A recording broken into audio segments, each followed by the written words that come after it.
আমার সাথে গিয়েছিলেন দেখেছেন যে প্রায় অলমোস্ট কোনো জায়গায় আপ টু 40%, 50% অথবা তার চাইতেও বেশি রাস্তা কিন্তু দখল হয়ে গিয়েছে, এবং সেখানে কোনো জায়গায় অলমোস্ট স্থায়ী স্থাপনার মতো নির্মাণ করা হয়েছে।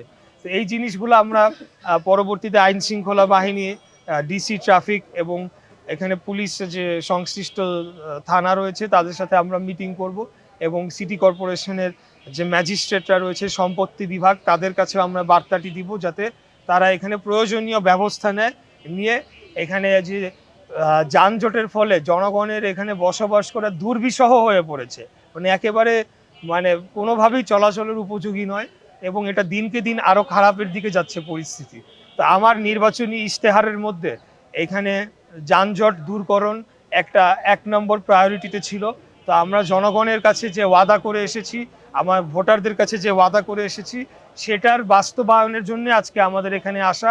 এবং আমি ধন্যবাদ জানাতে চাই আমাদের পিডি এবং ডিপিডি মাননীয় দুজন আমাদের অফিসাররা, ওখানে ওনারা আমাদের অনুরোধে নিজেরা উপস্থিত হয়েছেন এবং আমাদেরকে পুরো প্রজেক্টটা ওনারা নিজেরাও ঘুরে দেখছেন, আমাদেরকেও দেখিয়েছেন এবং ওনাদের পরিকল্পনা সম্পর্কে অবহিত করেছেন, এবং আমরা কিভাবে সহযোগিতা করতে পারি ওনাদেরকে।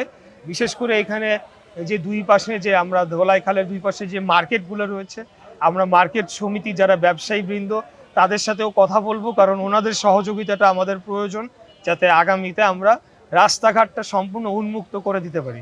এছাড়া আপনারা জানেন যে ধলাইখাল ট্রাক স্ট্যান্ড নামে একটা ট্রাক স্ট্যান্ড রয়েছে, যেটা বৈধভাবে সিটি কর্পোরেশন থেকে ইজারা দেওয়া একটা জায়গার মধ্যে, নির্দিষ্ট সীমানার মধ্যে, কিন্তু আমরা লক্ষ্য করছি যে সেটা পার হয়ে এসে রাস্তা অনেকখানি কোনো ক্ষেত্রে পুরো রাস্তায় রাত্রেবেলার এই ট্রাক স্ট্যান্ড দখল করে ফেলে। তো সেই জায়গাটাকে আমরা উন্মুক্ত করে দিতে চাই যাতে যানবাহন চলাচলের জন্য এই অঞ্চলটা উপযোগী হয়ে পড়ে, এবং এই দীর্ঘক্ষণ যেখানে এখানে 15-20 সেকেন্ডের গাড়ি চলাচল হওয়ার কথা, অথবা হালকা ট্রাফিক থাকলে 5 মিনিট লাগার কথা, সেখানে ঘন্টা 2 ঘন্টা অনেক সময় আমাদের বসে থাকতে হয়। তো এই সমস্যাগুলো নিরসনের জন্য আজকে আমরা এই রাস্তা পরিদর্শনে এসেছি আর কি। প্রথমত তো আমরা রাস্তার উপরে দাঁড়িয়ে ডাবল ট্রিপল লেন করে পুরো রাস্তা ব্লক করা, এটা আমরা ইমিডিয়েটলি বন্ধ করতে পারি। আমরা যেহেতু বাসও দরকার আছে, যাত্রীদেরও ওঠানামার জন্য বাস তো থামতে হবে এক জায়গায়।